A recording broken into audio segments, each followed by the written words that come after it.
morning, people, and today we're in Bosnia, in the capital city of Sarajevo, and this is the main city square that I'm situated in. And this town goes way back, from the Ottoman Empire to the Hungarian Austrian Empire to the former Yugoslavia Empire.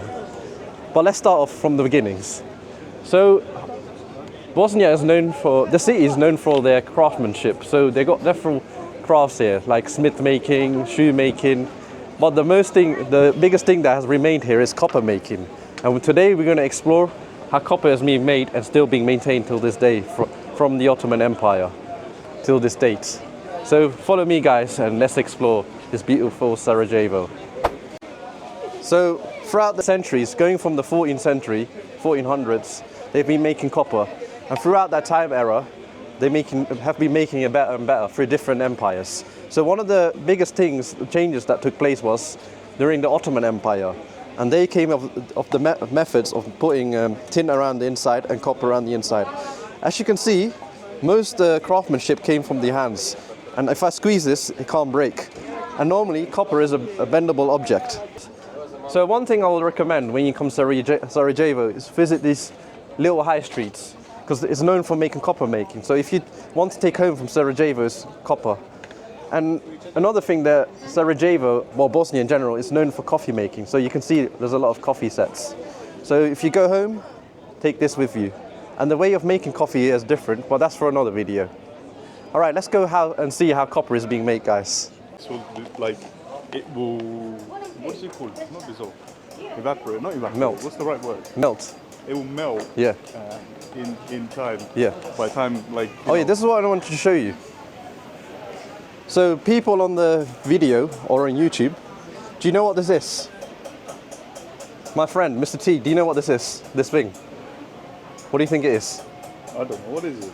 That, my friend, is a mortar shell. No way. Yeah, it's 30, you know, it's 30 years old. You know, from the siege, Sarajevo siege during 1991 to 1994. Was it used? Was it? Yeah, this is a used mortar, and there's multiple mortars around the country.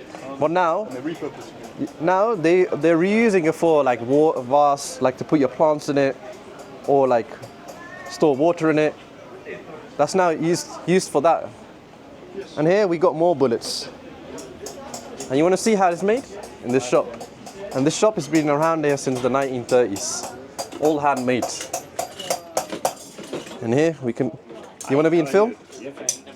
Here we can see you making one. So currently that's for a book holder, I believe. Yes, that's bookmark. Yeah, bookmarker. And it's all handmade, all the designs. Look how it is. And the design is different, you see. And each design is different, my people. Everyone is unique. Yeah. Only one like that, no more. Yeah. It's a very unique shop you got. This has been since the 1930s, people. And if you want to visit this place, what's this street called? Kazanjilk. Kazanjilk. Coppersmith Street. Copper Maker Street in English. And this is where you can buy all your copper items for your home. And guys, they don't only make copper here, but they also have gold and silver as plating. But the base is made out from copper. Interesting. But yeah, they got different designs you can buy. Oh, sorry. And you can even buy a souvenir here for your taking. And here, with different clubs like Man United, FC Bayern, Valencia, Parma, yeah. And there you go, guys. Welcome to Copper Street. Another thing in the copper making business is they made a lot of bullets, and a lot of bullets from the war are still remaining. And now they have turned it into a souvenir, people. That's actually really nice. So let me show you around how the bullets look like. Look at the calibers, people. Look how big the calibers are. And they've all turned these bullets into souvenirs, and then you can buy them. Well, the question is, how would you take it through customs? Well, if you live in Europe, it's fine, you can travel by car, but if you're taking aircraft, you can't, unfortunately. Can you not take it? I don't think so, because this is a military, innit? No, but, like, I'm not sure. I'm sure they must have taken out the gunpowder. Yeah. Stuff like that. But yeah, these are a lot of things you can buy here, bullets, as a souvenir. Maybe it's a keychain, key-ring. Can, but can you take it? This is Yeah. the question. Guys, you want to see something interesting? Have you ever seen a fan with water? Well, here you go. It's spewing out some water. But who knows? There might be some contamination. We will never know. Well, actually, I will know if I'm ill. But yeah, this is Copper Street. And guys, now we're at the place where the world's oldest lunar tower clock is remaining. So as you can see here, that's the last remaining lunar clock tower in the world. And it's been running here, I don't know what year, but I can put it underneath, for a long time. So yeah, now we're going past the Ottoman Empire and we'll be shortly crossing the Austrian Empire. You can see here guys, Sarajevo is a busy town with a lot of things to do. And yeah, now we have made the border crossing guys. I'll show you around. So this is the famous line, the Sarajevo, the meeting of cultures. So on this side is where all the Austrian history carries on. And this side is where the Ottoman Empire is. So what was built on the left-hand side has been picked up on the right-hand side and carried on. And that's Sarajevo, the country of different cultures. What's going on, people? We're at a place where we're going to see a 14th century Orthodox church. It's a very old church and it's already rang its bell. I think it's time. And it hit its mark. But yeah, what's interesting about that church is the top of the tower on the church is originally made out of brass. But then when the war started in the 1990s, they took that away and they made it into mortar bombs. And now it's been replaced into copper. So the top head is now made of copper. And that's the reason why it's green. So yeah, a bit of history guys for you. And this is like a meeting point where people play chess, as you can see in the far distance. But yeah, let's move on and go and see Anton Ferdinand's assassination. All right, guys. Now I'm going to do a bit of history time. Well, there's too many cars here. Let's get away from the cars. Well, Bosnia has a rich history of different cultures, like I said earlier. And the first people that came here were the Ottomans, and they started the empire from the 1400s to the 1800s. And they used to rule Bosnia and Sarajevo. And then from the 1800s, Austrian-Hungarian Empire. And during that time, they had a lot of wars, back and forth and back and forth. And then eventually they took over Bosnia. And from that point, the assassination happened. And that's where we are now. And that's the famous bridge. And here we have the car. And this is the point where World War I started. It's where all it started. And the originality, how the World War I started, was the Serbs, they wanted Bosnia. And the only way to claim it is overthrowing the king, the emperor, Franz Ferdinand. And obviously, he was very old, of old age. He was around 80. And in those days, in the early 1900s, 80 is a big age to be alive. And they thought that's the right opportunity. So this was all very well planned. So this was planned by the Black Arm Gang, military gang from the Serbs, because the Serbs really wanted to gain land in this area. And this is a very stronghold for Austria, because this is the most eastern region for them compared to the Russians, which are their enemy. But yeah, this is where World War I started. So Franz Ferdinand was a special visit. It was the first time. A lot of Bosnians didn't expect it at the time. He was going to visit the place. It was fully guarded. A lot of people were here. But yeah, he was driving here, and a random person, a little kid, he doesn't even look like an assassinator.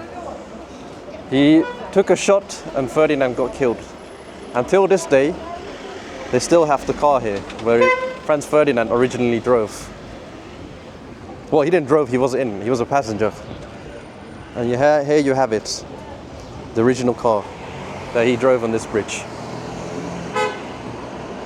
And there's the flag when the assassination happened. So it happened on the 28th of June, 1914. And this is where the killer was, the shoe of the killer, where he stood. Let's see if my feet fits. No, my feet is bigger. But yeah, this is where the shooter was here and took him out. After Ferdinand got killed, the killer ran away and he went to the town hall, which we'll explore in a bit, which was also made by the Austrians. When he went there, he tried to take some poison arsenic. He couldn't kill himself. But before he took arsenic, he tried to shoot himself with the gun he shot Ferdinand. He couldn't do it. And in the end, the Austrian military caught him and they paraded him around the place. But before they paraded him around the streets, they tortured him. They asked him where he was, and he was a Serbian militant. And yeah, when they walked him, tortured him, he got paraded like a gift. Like they found this guy, showed the place, this is the killer. And that point is when World War I started. Because that's when they realized the Serbs are trying to take over and they want to start a new country. And all the countries from Belgium, Germany, start having a war. And once the war finished, they didn't want to go for another war. So what happened was Yugoslavia was created. And Yugoslavia was created because of this. They needed a name for the Serbic people. Because there's many wars, like Austrian people came, Hungarian people came, the Ottoman Empire came, so they thought this is enough, we need a stronghold. And in order to do that, they decided to form one nation called Yugoslavia, where Slavic nations joined together. Croatia, Slovenia, Bosnia, and they formed the Yugoslavian Union. And that's just how the Yugoslavia was created. They still have the carve from the assassination, and now it's become an attraction in this place. And you can visit it in Sarajevo. And that's the famous bridge. Who would have known one assassination started a whole world war? So, one thing I like about Bosnia is there's a history of cultures where they meet. And in front of me, you can see there's a mosque and a church next to each other. And you wouldn't believe it, guys. In between that, there's a brewery. And that's apparently where they come together and meet each other. Don't ask me why they drink. That's not for me to say, you have to ask the locals. But yeah, between that there's a brewery, between the mosque and the church. And you can see here, the meeting point between the tower and the mosque. And this is why it's known as the city of mixing cultures. Good morning, people. Today we're going to try some Bosnian coffee. So I'll give you a bit of history about Bosnian coffee. So Bosnians are one of the highest drinkers of coffee. They drink like 4 coffees a day on average. But yeah, the way it's made here is they actually roast their coffee. They don't filter it. They just roast it, put it in here, and they put it in the copper dishes. Check it out, people. So this is the coffee they have, made out of copper. The set that's made out of copper. And that's unfiltered coffee, and then we've got a bit of sugar. So let's try it out. Right, let's try the coffee. Bosnian coffee.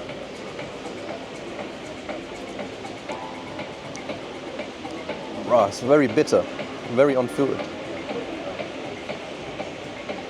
It's having an espresso shot. Would I recommend it? Did they not give you milk? No, it's just a raw espresso shot. I don't think we're going to go to bed today. No, we're not going back today. You can taste literally the coffee powder in here, you know. Will I recommend it? It's nice, but too strong for me. Oh, there's no sugar in mine, though. Right, now let's try the local, savory, local dish. Here we go, guys. Let's rate it.